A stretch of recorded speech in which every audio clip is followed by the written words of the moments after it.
கண்ணால் காண்பதும் காதால் கேட்பதும் பொய், தீர விசாரிப்பதே மெய் என்பதை விளக்கும் கதை. அவசரமாக கிளம்பிக் கொண்டிருந்தார் நீதிபதி ரவிக்குமார்.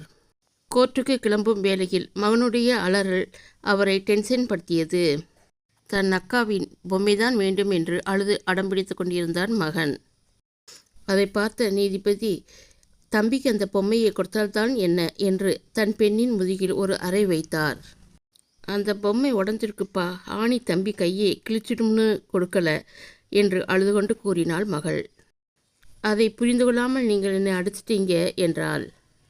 அது பரவாயில்லப்பா, கோர்ட்லையும் இதே மாதிரி என்ன ஏதுன்னு விசாரிக்காம யாராவது நல்லவர்களுக்கு தண்டனை கொடுத்திடாதீங்க என்று விசும்பினாள்.